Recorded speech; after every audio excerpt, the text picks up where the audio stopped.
အားလုံးပဲမင်္ဂလာပါဗျာကျွန်တော်ဆောင်းလုံးမိတ်ခီလာနေကိုကြိုဆိုလိုက်ပါဗျာကျွန်တော်ဆောင်းလုံးမိတ်ခီလာနေပြီးတော့လူကြီးမျိုးတို့ကိုဒီနေ့ပြောပြပေးမယ့်အကြောင်းအရာလေးကတော့ကျွန်တော်တို့ compressor 2C80 နဲ့ 2C9C ကိုအလွယ်တကူခွဲခြားနည်းပဲဖြစ်ပါတယ်ပုံမှန်အဖြစ် 2C80 2C9C တွေမှာဆိုရင်ဒီလိုစလင်လေးတွေမှာ AC9C ဆိုပြီးပါတတ်ပါတယ်ဒါပေမဲ့အဲ့ဒါလေးတွေကဟိုတေချာကြည့်မှမြန်ဖြစ်တဲ့အတွက်အလွယ်တကူကျွန်တော်ဒီအပေါ်ကဒီ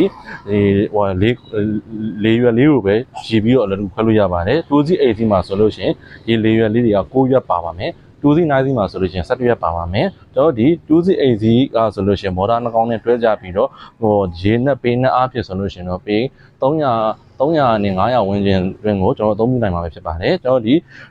ကျွန်တော်ဒီ 2C80 တွေမှာအဓိကယူပြရမယ့်အချက်ကလေးကတော့ဟိုကျွန်တော် engine wine ကို dual side ထည့်ပေးရပါမယ် engine wine ကပုံမှန်အဖြစ်ဆိုရင်တော့2.75 လီတာပေါ့နော်3လီတာနီးပါးထိထည့်ပေးရပါမယ်ကျွန်တော်ပုံမှန်ဒီမှန်ကြီးလေးတွေက engine wine ပြည့်နေမှာဖြစ်ပါမယ်ကျွန်တော် engine wine အကယ်၍ရော့သွားလို့ဟိုကျွန်တော်ရော့သွားခဲ့တယ်ဆိုလို့ရှိရင်ကျွန်တော်ထဲမှာဘောတွေက bearing ဖမ်းပြီးတော့ကျန်းဖြစ်ပြီးတော့ compressor လေးထွက်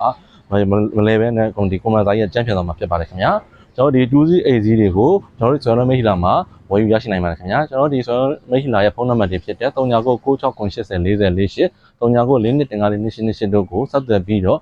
မင်းများစုံစမ်းဝယ်ယူနိုင်ပါတယ်ခင်ဗျာအားလုံးကိုကျေးဇူးတင်ပါတယ်ခင်ဗျာ